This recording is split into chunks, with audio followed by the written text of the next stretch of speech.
Welcome back to the finale of the Plants vs Zombies 2 Elemental Challenge. My past self will revise exactly how this challenge works right now. Plants vs Zombies 2, the sequel to the hit tower defense game Plants vs Zombies, is a game where you're put against zombies. Well, duh. They try to eat your plants and get to your brain. The game is about Crazy Dave wanting to go back in time and eat a taco, and goes through multiple eras and locations battling through zombies just to get a taco. Today, instead of a peaceful Plants vs Zombies 2 gaming video, we are going to make this intense. We are going to become Aang from Avatar and use all the elemental plants at our disposal. These elements include fire, ice, water, and wind.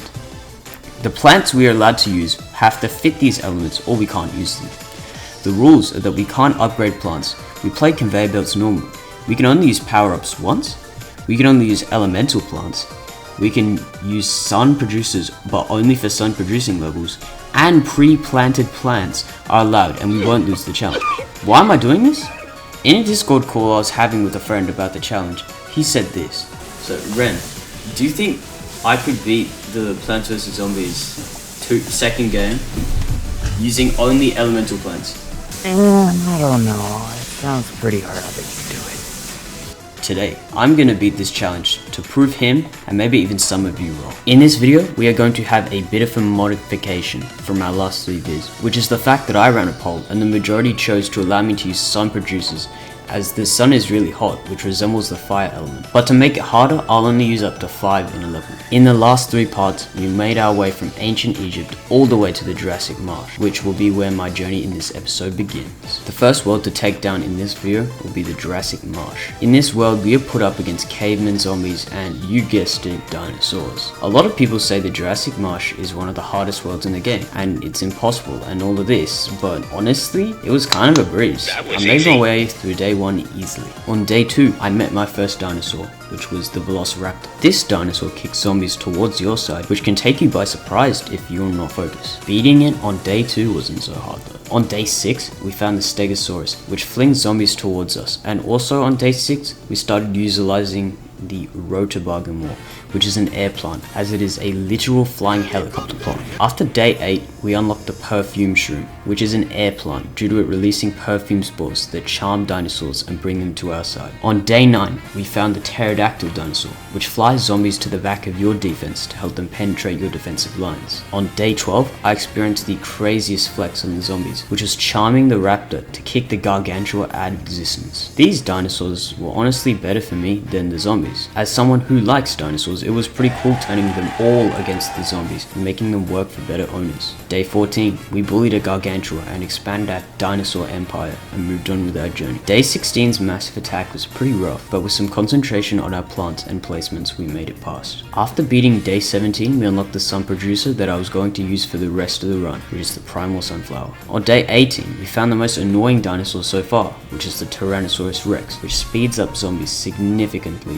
which is pretty annoying. On day 25, we found the Ankylosaurus, which uses its club tail to send zombies insanely close to us and knocks nearby plants out of orbit if the zombie hits it. Day 26 was a tricky day because of the mold colonies, but I managed to survive that with the skin of my teeth. On day 29, we bullied the Gargantuas even harder. On day 32, we faced Dr. Zombos, who was in a gigantic Brachiosaurus or Brontosaurus robot. This fight was pretty simple, however, and we beat it easily. Moving on to the second last world of this journey. Now, we will take on the Big Wave Beach. This is a world where we are put on a beach and we fight zombies in quite a sunny, beautiful and chill environment, but don't let that fool you. Big Wave Beach, according to most players, is a literal hell to complete, so let's see how we do. After beating day 1, which was pretty simple, we unlocked our first aquatic/water plant, which is the lily pad, which will allow us to put plants on top of it. This will be necessary for some levels. I also realized that the rotobargers can fly above the water, which means that they will be incredibly key for beating this world and moving on. On day 6, things have been going pretty easy, but then they introduced an annoying zombie, which was the diver zombie. This zombie can dive beneath the waters and dodge all projectiles until it comes up to eat our plants. However, the rotobargers' damage made easy work of these guys' luck. After beating day 6, we unlocked the Tanglekel, which is a water plant that drowns zombies, which will help out against annoying sea zombies. On day 16, we found an irritating zombie,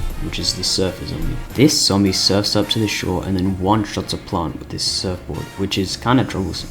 On day 17, they introduced an even more troubling zombie, which is the octo zombie. This zombie uses its octopi to capture your plants and effectively disable them until you use your plants to kill the octopus covering the plant. After defeating day 19, we unlocked the crocodile, which is an aquatic plant as it can swim and it shoots seeds and can jump out and eat zombies when one steps too close to it. On day 22, they introduced the fisherman zombie, which was really annoying as it reels plants further out from the shore, which obviously leaves them as easy victims. Day 23 was an actual nightmare because of these fishermen, but I eventually won by using the cold snapdragon, which is an ice plant from the rent a plant feature, which allows you to get a free plant for a level by watching an ad. Day 30 was even worse than day 23 because this time, instead of the banana launchers, the endangered plants were crocodiles, which means that if the zombies get too close or the fishermen pull them, we instantly lose. After using the rotobuggers effectively and killing the fishermen with my tangle kelps or crocodiles, we progressed onward. Day 32 was the Zomboss battle, and this time he was a huge shark. This boss wasn't that hard though, and after some time we beat him up, which allows us to move on to the final world of the game. Now the final world to conquer is modern day. In this map we are in the present house, in the present time.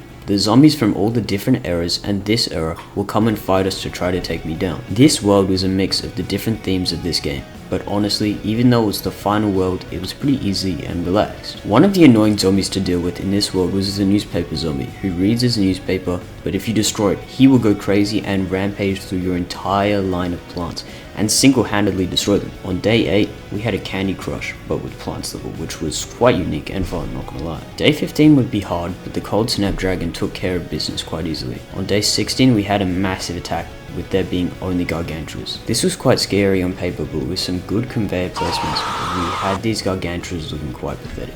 Day 22 was another Candy Crush level, which is pretty fun but gets pretty repetitive. On day 25 we used the carrots to revive dead plants and beated this quite fun level. Day 30 was probably the hardest day in modern day because of the newspaper zombie and the NFL zombie that run incredibly fast. There's also tons of zombies. Eventually, with the help of the cold snapdragon, we pulled through this level. Day 32, 33, and 34 were all Zomboss levels. Day 32 was a Wild West fight with the Prospectors and Minecart zombies, which have way too much health. To beat the level, I spammed tons of plant food from my heavy hitting attackers. Day 33 was a Big Wave Beach boss battle with the shark again. This was pretty easy and I beat it by spamming the insane amount of plant food the game gave. Day 34 was the final level of it all, and it was the conclusion to everything, and of course it had to be the boss of my least favorite world, Neo Mixtape Tour. Using the plant food and the cactus, we hustled through the boomboxes and annoying punk zombies and beat the final level. Zomboss pleaded for Dave to not go back in time so he wouldn't break time itself, so he gave Crazy Dave